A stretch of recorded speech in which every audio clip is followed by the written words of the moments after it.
And Daniel, thank you.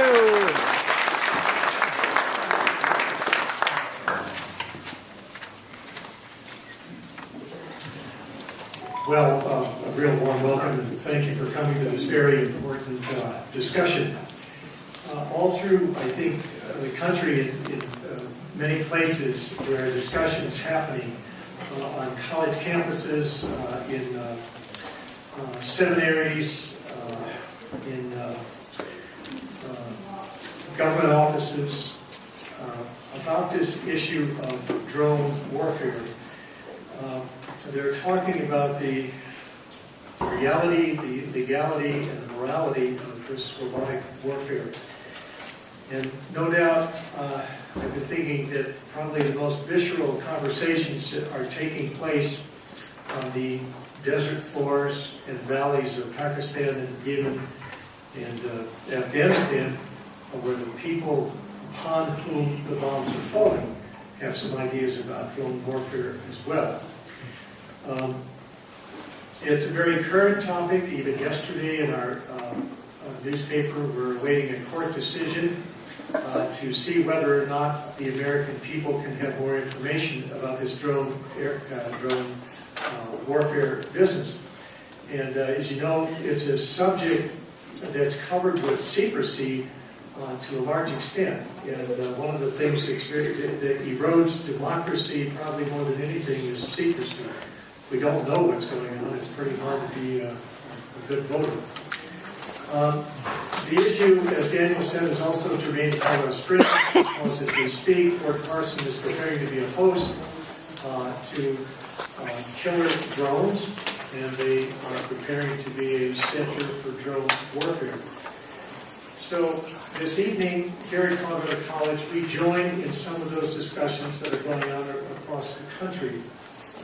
And we're privileged here to have three really knowledgeable people talking with us. And I'm going to introduce them in no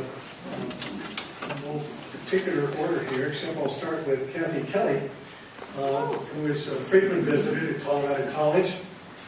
Kathy is co-founder of Voices for Creative Nonviolence.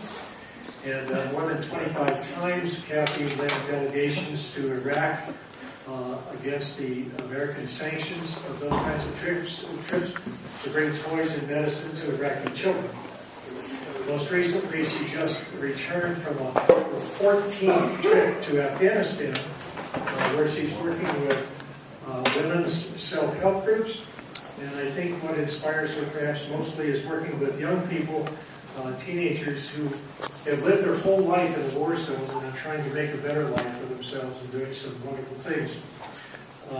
So Kelly brings to us a vision of the world that's below those bombs. And secondly, we have Colonel James Cook, just Jim. He's no stranger to Colorado College. He's been here before on these kinds of panels and talked with our students here. He brings a great deal of clarity and insight to the issues of many complicated issues surrounding different aspects of warfare. And we're happy to have him here. He's the head of the philosophy department at the United States Air Force Academy, and he was made a permanent professor by the U.S. Senate in the year 2000. And he was commissioned an officer in 1985 at Lackland Air Force Base. And when I saw that number, 1985, that's more than most of these people are.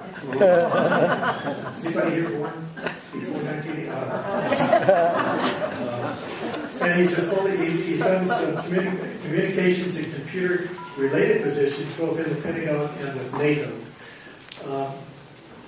Finally, we're very privileged to have with us Claude Destray, who will introduce himself a little bit, but he's the director of the International Human Rights Degree Program at the University of Denver. He's an expert in the law of armed conflict, international law, and human rights. But perhaps most pertinent to us this evening is he's done some recent research in the area of the use of drones in warfare. We're going to be excited to hear about that research. And finally, I think we'll have each speaker talk for 15 minutes. And That'll give us about 45 minutes. Then we'll have time for some Q&A. And the question and answer period, if you gather in a line at the microphone here, I think that's how we'll do that. And you might think about formulating your questions at this point or during the talk so that when you come up here that you actually have a question and not a speech. Yay. I have a lousy job up here. I was told the only thing I really have to do is if somebody starts to make a speech, I'm told to shut up. And I said, I don't like to do that because the people don't like you. You do that. I'm just around. That's it. Okay, we good. And if you've got one of those cell phones, you know what to do with that. So with that, we just arbitrarily selected that Kathy would speak first, and then Jim, and then Claude. And Kathy is going to stand up because she says she's kind of short and nobody can see her. And if she's still behind this machine, this box over here, you couldn't see her either.